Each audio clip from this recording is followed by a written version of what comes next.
თავი 20, მუხლი 1, 8. 1. და იყო მათ დღეთა შინა, ასწავებდა რაერსამას და ახარებდა ტაძარსა შინა, ზედა მიუდეს მღვდელთ მოძღვარნი იგი და მწიგნობარნი მოხუცებული თურთ 2. ეტყოდეს მას და ხრქვეს, გთხარ ჩვენ, რომლით ელმწიფებითა ამას იქმ, ანუ ვინ მოგცა შენ ელმწიფება ესე. 3. მიუგო იესო და ხრქვა მათ, გკითხო თქვენ მეცა სიტყვა 1 და მითხართ მე 4. ნათლისცემა იოანესი ზეცით იყო, ანუ კაცთაგან. 5. ხოლო იგინი შეიზრახნეს ურთიერთას და იტყოდეს, უკვე თუ ვთქვათ ვითარმეთ, ზეცით იყო მრქვას ჩვენ, რასაც არ აგრწმენა მისი. 6. და უკვე თუ ვთქვათ, კაცთაგან ყოველმან ერმან ქვა დამკრიბოს ჩვენ, რამე თუ სარწმუნო არს იოანე წინა წარმეტყველად. 7. და მიუგეს და ხრქვეს, არა ვიცით ვინა იყო. 8. და იესო ხრქვა მათ, არცა მეგითხრა თქვენ, რომლით ელმწიფებითა ამას ვიქმ. უფალი დიდებით შესული იერუსალიმში თავისი ძალაუფლების დასამტკიცებლად აკეთებს იმას, რომ თავისი მამის სახლს წმენს მოვაჭრეთაგან. მან ეს ქადაგების დასაწყისში გააკეთა, როგორც იოანე მახარებელი ამბობს 2:13-18. ახლა კი იმავეს აკეთებს მეორეჯერ. ეს იუველთა უფრო მეტად დადანაშაულებას ემსახურება, რადგან მათ ვერ გულისხმაყვეს მისი პირველი ღია შეგონება, არამედ აგრძელებდნენ ტაძარში ვაჭრობას და მას ღვთისმოწინააღმდეგეს უწოდებდნენ, მაშინ როდესაც იგი პატივს სცემს მამასა და ღმერთს იმ ზომამდე, რომ მის სახლს მოვაჭრეთაგან ათავისუფლებს. მათ სამხილებლად მას ესაიას სიტყვებიც მოჰყავს, სახლი ჩემი, სახლს ალოცვალ არს 56:7. ისინი კი უგუნურად ეკითხებიან მას, რომლითა ხელმწიფებითა ამას იქმ, თუმცა მათ შეეძლოთ შეესმინათ, რამდენადაც მან წინასწარმეტყველის სიტყვები დაიმოწმა, რომ უფლის სახლი არის სახლის ალოცველი და არა სავაჭრო და ქვაბული ავაზაკთა, ვინაიდან ვერცხლის მოყვარეობა და ვაჭრუკანობა ავაზკთათვისაა დამახასიათებელი, მას რაღა საჭიროება იყო ეკითხათ მისთვის, რომელი ხელმწიფებით იქმს ამას, როდესაც შეიძლება პირდაპირ დასკვნა, რომ ასე ბრძანებს უფალი წინასწარმეტყველის მეშვეობით? ისინი კი კითხულობენ, რომლითა ხელმწიფებითა ამას იქმ, სჯულიო, ეუბნებიან ტაძარში განკარგულების გაცემის უფლებას ლევიტელებს ანიჭებს, მას შენ, რომელიც ლევიტელთა შტოდან არ წარმოსდგები, როგორ აკეთებ ამას და მიიტაცებ წმინდა უფლებას. მაგრამო, იუველნო, გაიხსენეთ დავითის სიტყვები, შენ ხარ მღვდელ უკუნისამდე წესსა მასზე და მელქისედეკისა, ფსალმუნიას 9:4 მელქისედეკი მღვდლადაა დასახელებული. მელქისედეკი კი არ იყო მღვდელი არც სჯულის მიხედვით, არც ლევიტელთა შტოდან წარმომავლობის გამო. ვინაიდან როგორ იქნებოდი ეს, როდესაც იგი ლევზე მრავალი წლით ადრე ცხოვრობდა? თანაც რატომ ითხოვ ქრისტესგან სჯულის მიერი კანონის დაცვას? ღმერთი კანონებს არ ემორჩილება. როდესაც საჭირო იყო, მან ბრძანა, რომ მღვდლები ლევის შტოდან ყოფილიყვნენ, ახლა კი აუქმებს ამ კანონს და ირჩევს მღვდლობას მელქისედეკის წესით. ამიტომაც სამსხვერპლო ცხოველების ცხვრებისა და მტრედების გამყიდველთ გამოასხამს ერთი მხრივ იმიტომ, რომ შეინარჩუნოს მშვენიერება და კეთილგრძელულება ტაძრისა, ხოლო მეორე მხრივ, რათა ისიც აჩვენოს, რომ აღარ უნდა გვწამდეს ღვთისმოწყალე ყოფისა ცხოველთა შეწირვით. ამრიგად უფლისთვის ადვილი იყო ეპასუხა მათთვის, რომ ასეა დაწერილი და ეთქვა, რომ ასე ბრძანებს წინასწარმეტყველი, ან და უფრო უკეთ, ღმერთი, მაგრამ რათა ემხილებინა ისინი სულიწმინდისადმი მუდმივ წინააღმდეგობაში და იმაში, რომ მათ არ სურდათ ერწმუნათ არა მხოლოდ უძველესი წინასწარმეტყველის ესაიასი, შესაძლოა მათ მიერ დავიწყებულისაც კი, არამედ სულ ახლახანს მოვლენილი, თითქმის არანივთიერი და უხორცო იოანესიც, ამიტომაც მათ კითხვაზე, თავის მხრივ, უსვამს მათ ამ გაკვირვების ღირს კითხვას. ამ კითხვით იგი მათაც დაუყოფს პირს და ჩვენს გვიჩვენებს, რომ თუ კი მათ ასეთი წინასწარმეტყველისა არ ირწმუნეს, როგორიც იოანე იყო, რომელიც მათი აზრით მასზე მეტი იყო, როდესაც იგი მასზე მოწმობდა, მას როგორღა დაიჯერებდნენ ისინი მის პასუხს, თუ რომელი ხელმწიფებით იქმოდა ამას. ვინაიდან რაც არ უნდა ეთქვა მას, მათ ყველა შემთხვევაში შეეძლო სხვაგვარად აეხნათ ეს და დაეცინათ მსგავსად იმისა, როგორც მათ იოანეს სიტყვებიც მოიძულეს, რომელიც დიდ პატივში ჰყავდათ. თავი 20, მუხლი 9:16. 9. და იწყო იგავით სიტყვად მათა, კაცმან ვინმე დაასხა ვენაი და მისცა იგი მოქმედთა და წარვიდა მრავალთა ჟამთა. 10. და ჟამსაც 3 ულინა მოქმედთა მათ მონა, რათა ნაყოფისა მისგან მოსცენ მას. ხოლო მოქმედთა მათ სცეს და ტანჯეს და წაავლინეს იგი ცალიერი. 11. და შესძინა მივლინებად სხვა მონა. ხოლო მათ იგიცა გუემეს და წაავლინეს ცუდი. 12. მერმე კვალად მიავლინა მესამე. ხოლო მათ შეიპყრეს და დასთვეს მას წყლულება და გამოაძეს იგი. 13 და თქვა უფალმან მის ვენაისამან, რა ვყო? მივავლინო ძე ჩემი საყვარელი, ვინ უწყის შეიგდიმონ. 14 ხოლო ვითარცა იხილეს იგი ქვეყანის მოქმედთა მათ ძრახვაყვეს ურთიერთას და თქვეს, ესე არს მკვდრი, მოვედით და მოვკლათ იგი, რათა ჩვენ დაიყოს სამკვდრებელი. 15 და განიყვანეს იგი გარეშე სავენაესამას და მოკლეს. აც რა უყოს მათ უფალმან სავენაისამან. 16 მოვიდეს და წარწმიდნენ ქვეყანის მოქმედნი იგი და მისცეს ვენა იგი სხვათა. ხოლო მათ ესმა ესე და თქვეს, ნუ იყოფინ.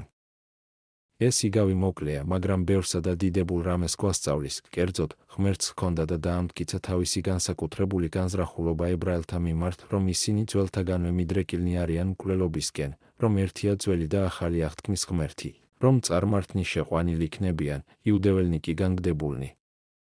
ვენახი არის თავად იუდეველთა ეკლესია, ვენახის მოქმედნი, წიგნობარნი და ფარისეველნი, ეს მოწინავე ადამიანები და ხალხის რჩეულნი. ანდა, თითოეული თავისთვის არის ვენახი და ვენახის მოქმედი, ვინაიდან თითოეული ჩვენთაგანი საკუთარ თავს ამუშავებს. კაცთ მოყვარემ მისცა რა ვენახი ვენახის მოქმედს წარვიდა, ანუ დატოვა ისინი, რათა საკუთარი თავისუფლების მიხედვით ემოქმედათ. იგი სხვადასხვა მონებს უგზავნის, ანუ წინა წარმეტყველთ, რათა თუნდაც მცირედი მოსავალი მიიღოს, რადგან სურდა რაითა ნაყოფისა მისგან მოსცენ მას ნათვამია და არა მთელი მოსავალი. რა ნაყოფი უნდა გავიღოთ ჩვენ ღმრთისა მიმართ, თუ არა მისი შეცნობა. და ეს ჩვენივე ნამატია, თუმცაღა ის ჩვენ ხსნას და ჩვენ სარგებელს თავისად თვლის, ბოროტი ვენახის მოქმედნი წყენას აყენებდნენ წარმოგზავნილთ, სცემდნენ და ხელცარიელს უშვებდნენ, ანუ ისეთ უმადურობამდე მივიდნენ, რომ არა მხოლოდ გადაუხვიეს სიკეთისგან და არანაირი კეთილი ნაყოფი არ გამოიღეს, არამედ ბოროტებაც ჩაიდინეს, რაც უფრო მეტ სასჯელს იმსახურებს. მას შემდეგ, რაც წინასარმეტყველმა ასეთი საზარელი ბოროტება დაითმინეს, ეგზავნებათ ძე. მივავლინოთ ძე ჩემი საყვარელიო, ამბობს ვინ უწყის შეიგდიმონ.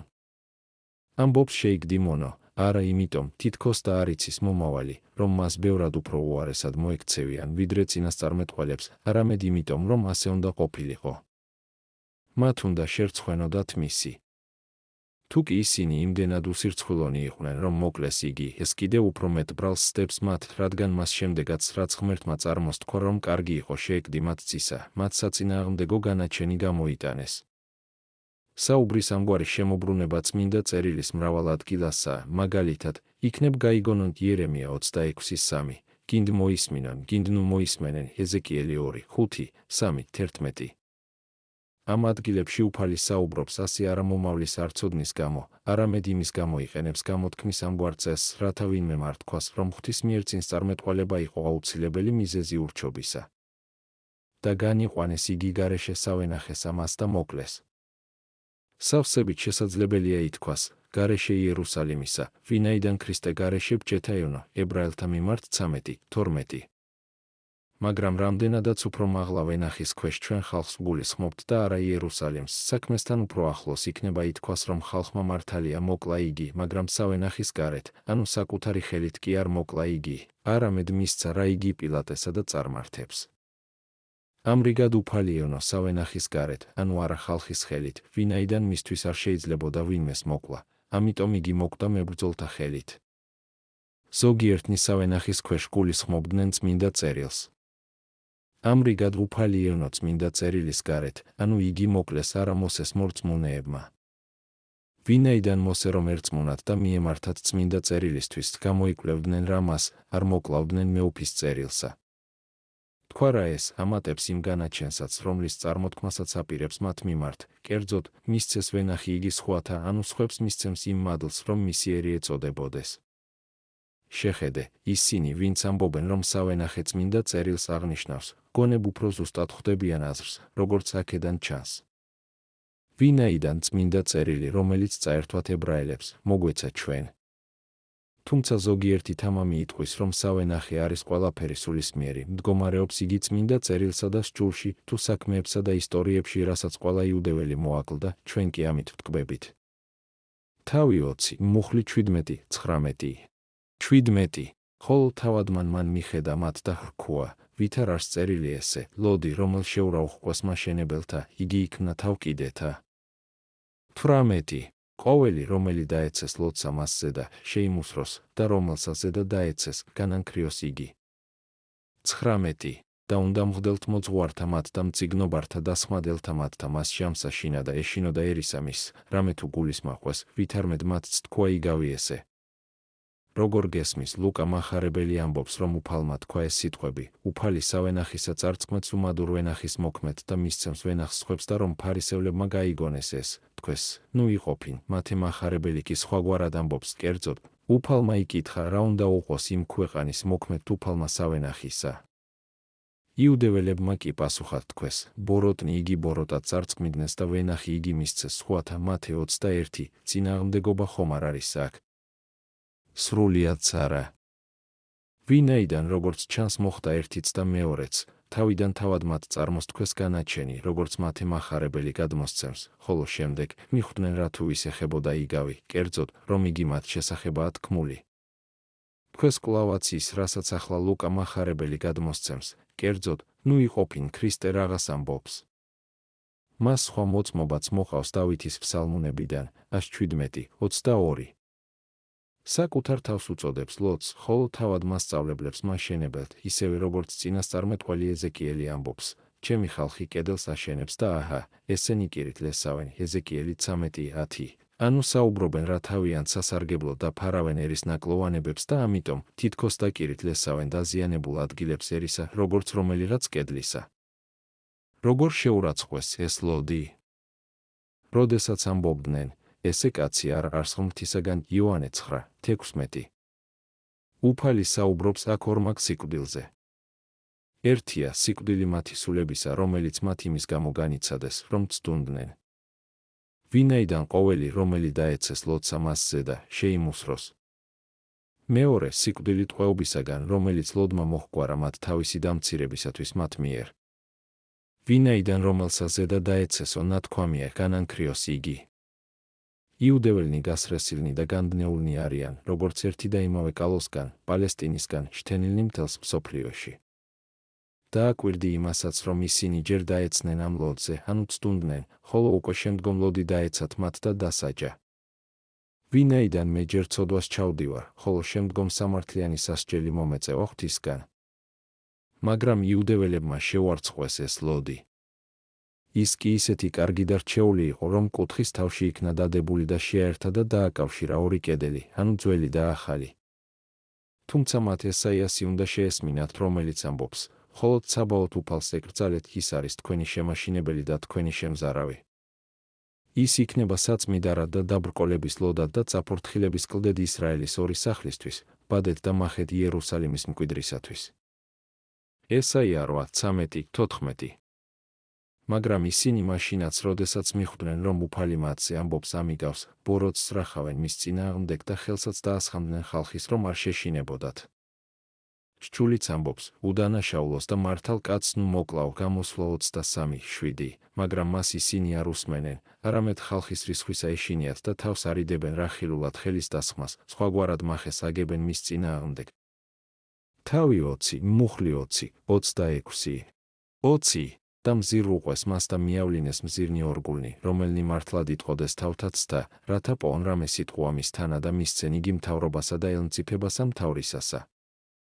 21. და ჰკითხეს მას და ეტყოდეს, მოძღვარ, ვიცით, რამე თუ მართალსა იტყ და ასწავებ და არავის თუ ალაღებ პირსა, არამედ ჭეშმარიტად გზასა ღმრთისასა ასწავებ. 22. ჯერ არსა კეისრისა ხარკისა მიცემა და ნუ არა. 23. და ვითარცა გულისმაყოს აკულება იგი მათი ხრქვა მათ, რასა გამომცდით მე. 24. მიჩვენეთ მე დრახკანი. ხოლო მათ უჩვენეს და ხრქვა, ვისი არის ხატი და ზედაწერილი. ხოლო მათ მიუგეს და ხრქვეს, კეისრისა. 25. და იესო ხრქვა მათ, აც უკვე მიეცით კეისრისა კეისარსა და ღმრთისა ღმერთსა. 26. და ვერ არაპოვეს მის სიტყვს გება წინაშე ერისა მის. და უკრდა სიტყვს მიგება იგი მისი და დადუმნეს. ფარისევლებმა მოამზადეს მახე, რომლისთვის თავის არიდებაც, მათი აზრით, უფლისთვის ძნელი იქნებოდა, მაგრამ მახითა ამით, რომელი დაარწყვეს, შეიპყრა ფერხი მათით. ფსალმუნი 9:16. შეხედე, როგორი მზაკვრობაა. თუ კი უფალი იტყვის, რომ საჭიროა კეისრისთვის ხარკის მიცემა, მაშინ მას ხალხის წინაშე იმაში დაადანაშაულებენ, რომ იგი მონობაში აგდებს ხალხს, რომელიც არის ნათესავი აბრაამისა და არასდროს დამონებია ვინმეს. იოანე 8:33. თუ კი იგი აუკრძალავს ხარკის მიცემას, მაშინ ასეთ შემთხვევაში მას, როგორც შფოთის თავს მმართველთან მიიყვანენ. მაგრამ უფალი გაურბის მათ მახეებს, როგორც ნიამორი, ვინაიდან ასე უწოდა მას ძალმა ქებათა ქებაში 2:9 და გვასწავლის, რომ სხეულებრივი დაქვემდებარება ჩვენი სხეულების მფლობელისადმი, მეფეა ის, თუ ტირანი, სრულიადაც არ გვიშლის ხელს სათნო ვეღოთ სულთა უფალს. ამრიგად მიეცითო, ამბობს კეისრისა კეისარს და ღმრთისა ღმერთს და დააკვირდი, არ უთქვამს თუ გინდათ მიეცითო, არამედ მიეცითო. ესო, ეუბნება, ვალია, ამიტომაც გადაიხადე რაც გმართებს. შენი მეფე გიფარავს შენ არაკეთილმოსურნეთაგან, შენს ცხოვრებას მშვიდობიანს ხდის, ამისთვის მოვალე ხარ უხადო. და სხვაგვარადაც, სწორედ ის, რასაც იხდი, შენ მისგანვე გაქვს. ამრიგად მეფის მონეტა კვლავაც მასვე, მეფეს დაუბრუნე, ამასთანავე შენ საკუთარი თავისთვისაც ნახე აქედან სარგებელი გადაცვალე, რა ის და მოიპოვე სიცოცხლისათვის აუცილებელი. სწორედ ასევე მიეცი ღმრთისა ღმერთს. მან მოგცა შენ გონება, დაუბრუნე მას იგი გონიერი მოღვაწეობით. მან მოგცა შენ განსჯა, დაუბრუნე მას იგი არ მიემსგავსები რა უგუნურ ცხოველთ, არამედ მოიქცევი რა ყველაფერში, როგორც გონებით დაჯილდოებული. და საერთოდაც მან მოგცა შენ სულიც და სხეულიც, დაუბრუნე მას ყველაფერი და აღადგინე მისთვის მისი ხატება, იცხოვრე რა რწმენით, სასოებით და სიყვარულით. და სხვა აზრითაც უნდა მისცე კეისრისა კეისარს. თითოეული ჩვენთაგანი ატარებს თავისში ან ღვთის ხატებას, ან ხატებას ამ სოფლის მთავრისა. როდესაც ჩვენ კეისარს ვემსგავსებით, ვხვდებით რა ეშმაკის ძენი, ჩვენ მის ხატებას ვატარებთ. სწორედ ეს ხატება უნდა დაუბრუნოთ და უარყოთ, რათა მას თავისი თვითონ ჰქონდეს, ხოლო ჩვენში არ ჰპოვოს არაფერი, რაც მას ეკუთვის. ამის მეშვეობით ღვთის ხატებაც შეიძლება შეინახოს ჩვენში წმინდად. ამიტომაც მოციქული პავლეც გვარწმუნებს, რომ როგორც მიწიერის ხატებას ვატარებდით ჩვენში, ასევე ვატარებთ ზეციურისაც, 1 კორინთელთა მიმართ 15:49 და სხვა ადგილას. განიშორეთ თქვენგან პირველისა მისევ სვლისა თქვენისა ძველი იგი კაცი, ეფესელთა მიმართ 4:22. რაც აქ გამოხატულია სიტყვით მიცემა, ის პავლესთან გამოხატულია სიტყვით განშორება, და რასაც აქ კეისრის ხატი ეწოდება, იქ ეწოდება ხატი იგი მიწისაგანისაი, ანუ ეჭვგარეშეა ადამიანისა, რომელმაც შესწოდა და ძველი იგი კაცი. ვინაიდან მიწიერის ხატი სხვა არაფერია, თუ არა ხრწნა და ცოდვა როგორი ხატიც ჩვენ გვაქვს, რადგან განდგომილს მივემსგავსეთ და არა მეუფეს. ფარისევლებმა ვერ შეძლეს დაიჭირათ იესო სიტყვაში ხალხის წინაშე, ვინაიდან ისინი განსაკუთრებით ცდილობდნენ, რომ ხალხის წინაშე დაეწამებინათ მისთვის ცილი, როგორც ხალხის რომაელთადმი დამონებლისთვის, ამას კი ვერ მიაღწიეს მისი ბრძნული პასუხის გამო. თავი 20, მუხლი 27, 40. 27. მოვინმეტუდეს მას შამსაშინა სადუკეველნი, რომელნი აცილობენ, ვითარმედ აღდგომა არა არს, და ჰკითხეს მას და ეტყოდეს. 28. მოძღვარ, მოსე ესრეთ დამიწერა ჩვენ, უკვე თუ ვისმე ძმა მოუკუდეს და ესუას მას ცოლი და იგი უშვილო უყოს, რათა შეირთოს ცოლი იგი მისი ძმამან მისმან და აღუდგინოს თესლი ძმასაცსა. 29. შთნი უკვე ძმანი იყვნენ ჩვენ შორის. და პირველმან მან შეითრო ცოლი და მოკუდა უშვილო. 30. და მეორემან და მესამემან 31. და მოწყდეს უშვილონი. და ეგრეთვე ვიდრე მეშტედმდე და არა დაშთა შვილი. 32. შემდგომად მათ ყოველთასა მოკუდა დედაკაციცა იგი. 33. აც უკვე აღდგომასა მას მკვდართასა ვისა მათგანისა იყოს ცოლ, რამე თუ შთთავე მათ ესვა იგი ცოლად. 34. მიუგო იესუ და ხრქვა მათ, ნაშობნი ამის სოფლისანი იქორწინებიან და განჰქორწინებენ. 35. ხოლო რომელნი იგი ღირს იქმნენ საუკუნესა მას მიმთხვევა და აღდგომასა მას მკვდრეთით, არცა იქორწინებოდიან, არცა განჰქორწინებდნენ. 36. არცა ღამერმე სიკვდილად ელეციფების, რამე თუ სწორ ანგელოსთა არიან და ძენი ღმრთისანი და აღდგომისანი არიან. 37. ხოლო რამე თუ აღდგენ მკვდარნი, მოსეცა აუწყა მაყულოვანსა მასზე და ვითარცა იგი იტყს უფალსა ღმერთსა აბრაჰამისა და ღმერთსა ისაკისა და ღმერთსა იაკობისა. 38. რამე თუ არა არს ღმერთი მკვდართა, არამედ ცხოველთა, რამე თუ ყოველნი ცხოველ არიან მის წინაშე. 39. მივიეთ მე ვუგეს მწიგნობართა და ხრქვეს, მოძღვარ კეთილაც თქვუ. 40. და ვერღარა იკადრეს კითხვად მისა მიერითგან.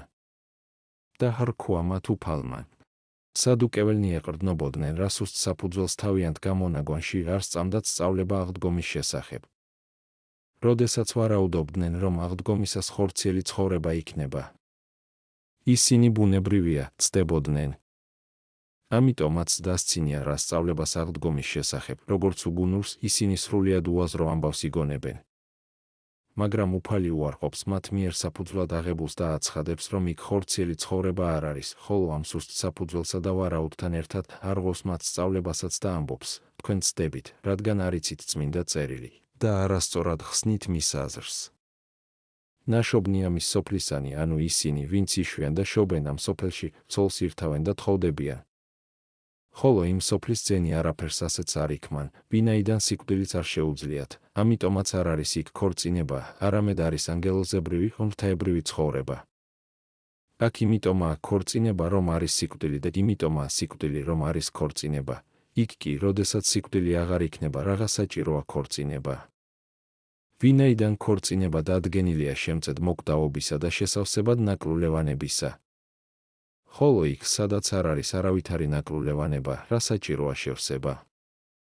რამე თუ სწორ ანგელოზთა არიან და ძენი ღმრთისანი. რატომ? იმიტომ რომ არიან ძენი აღდგომისანი. ამ სიტყვებს შემდეგი მნიშვნელობა აქვთ. მეო ამბობს ვუწოდე მათ ძენი ღმრთისანი, იმიტომ რომ მათ შობაში არაფერი ხორციელი არ მონაწილეობს, არამედ ყოველივე ღმრთაებრივი, ვინაიდან აღდგომას არ უსწრებს წინ არც შეერთება, არც თესლი, არც საშო, არც ჩასახვა. არამედ ჩვენს სხეულს შობს ღმერთი მისთვის ცნობილი გზით, რამდენადაც აღდგომისას მოქმედი არის ღმერთი, აღდგომისას აღორძინებულნი სამართლიანად იწოდებიან ღმერთის ძეებად.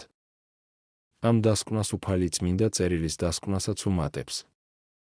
მოსეც ამბობს, რომ ღმერთმა აუწყა მას მაყლოვანიდან, მე ვარ აბრაამის ღმერთი და სხვა. გამოსვლა 3:6. პატრიარქები საბოლოოდ რომ მომწყდარიყვნენ და არ იყვნენ ცოცხალი ღვთის წინაშე აღდგომის მოლოდინში, იგი არ იტყოდა, მე ვარ, არამედ მე ვიყავი. ვინაიდან დაზიანებულ და დაკარგულ საგნებზე ჩვენ ჩვეულებრივ ამბობთ, მე ვიყავი პატრონი ამა და ამ საგნისა, ახლა კი, როდესაც უფალმა თქვა, მე ვარ, მან უჩვენა, რომ იგი არის მეუფე და ღმერთი ცოცხალთა და არა საბოლოოდ მომწყდართა. ვინაიდან მართალია ისინი გარდაიცვალნენ, მაგრამ ცოცხალნი არიან სასოებით აღდგომისა. ისევე როგორც ადამი მართალია ცოცხალი იყო, მაგრამ მოკვდავი იყო და მასზე ითქვა, რომ ის სწორედ მაშინ მოკვდა, როდესაც აკრძალული ნაყოფი იგემა. ამრიგად, როდესაც სადუკეველნი შერცხვენილ იქნენ, მწიგნობრებმა, კმაყოფილებმა მათზე გამარჯვებით მოწონება გამოხატეს იესოსადმი, როგორც მათი მოწინააღმდეგისადმი. თავი 20, მუხლი 40, 47. 41. ვითარ უკვე იტყან ქრისტესა ძედ დავითისა. 42. რამე თუ თიგი დავით იტყს წიგნსა ფსალმუნთასა, ხრქვა უფალმან უფალსა ჩემსა, დაჯედ მარჯვენით ჩემსა. 43. ვიდრემდე დავსხნე მტერნი შენი ქვეშეფერთა შენთა. 44. თიგი დავით უფლით ხადის და ვითარძე მისი არს. 45. და ვითარცა ესმოდა ესე ყოველსა მასერსა, ხრქვა მოწაფეთაცთა. 46. ეკრძალენით მწიგნობართაგან, რომელთა ჰნებავს სამოსლით ასვლა და რომელთა უყვარს უბანთა ზედა მოკითხვა და პირველად ჯდომა კრებულსა შორის და ზემჯდომა პურსა ზედა. 47. რომელნი შესჭამენ სახლებსა ქურივთასა და მიზეზით განგრძობილად ილოცვეთ. ამათ მოიღონ უმეტესი სასჯელი. მალევე აპირებს რაევნოს უფალი ქადაგებს თავის ღმრთაებრიობაზე და ისიც არა აშკარად და სიამაყით, არამედ ძლიერ მოკრძალებულად. ვინაიდან ეკითხება მათ და აგდებს რა გაურკვევლობაში,ანდობს თავადვე გამოიტანონ დასკვნები. დავითიო, ამბობ, უწოდებს მას უფალს, ფსალმუნიას 9:1 მაშ როგორღა უბრალო ძემისთვის. იგი იყო ძე დავითისა ხორციელად, მაგრამ ამასთანავე მისი ღმერთიც, ისინი კი თვლიდნენ მას მხოლოდ ძედ დავითისა. ამიტომაც იგი უარყოფს მათ ამ შეხედულებას, რომ ქრისტე უბრალოდ ზეა დავითისა და აცხადებს, რომ იგი არ არის მოწინააღმდეგე მამისა, არამედ მათ შორის უდიდესი თანამოაზრეობა, ვინაიდან მამა დასცემს მის მტრებს. ეს უთხრა მან წიგნობართ. რამდენადაც მოწაფეებს გზავნი და მასწავლებელად მთელს მსოფლიოში სამართლიანად არწმუნებს მათ არ მიბაძონ ფარისევლებს დიდების მოყვარეობაში, პირველობისად მის სიყვარულში და საერთოდ საეროვობასა და კაცნοτნეობაში, ვინაიდან ზედმიწევნით დაცვა მოკითხვის წესისა მოედნებზე დამახასიათებელია მათთვის, ვინც ეპირფერებიან ყველა შემხვერს და ეძიებენ საკუთარ თავზე კარგი აზრის ჩამოყალიბებას, ან და იყენებენ ამას ფულის შეგროვების საშუალებად. რომელნი შესჭამენო, ამბობს სახლებს ქურივთასა, ივსებენ რა სტომაქებს თფლანგავენ დაშვებულზე მეტად. და საბაბი ამისა თითქოს და მოწიწების შემცველია, ვინაიდან ლოცვისა და სულიერი სარგებელის საბაბით ისინი ასწავლიან არა მარხვას, არამედ ლოთობასა და ნაყროვანებას, და ამისათვის ამბობს, მიიღონ უმეტესი სასჯელი, რადგანაც არა მხოლოდ ბოროტებას სჩადიან, არამედ ფარავენ კიდეც მას ლოცვით. და შესახედაობაც მოწიწების გამო მხატველი აქვთ. სათნოებას ისინი მზაკვრობის საბაბად აქცევენ.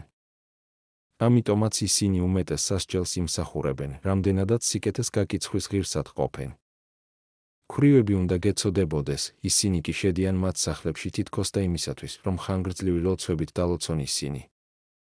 ამასთან ქვრივები იძულებულნი ხდებიან მათ სტუმრობასთან დაკავშირებით ხარჯი გაიღონ და ამრიგად კოტრდებიან,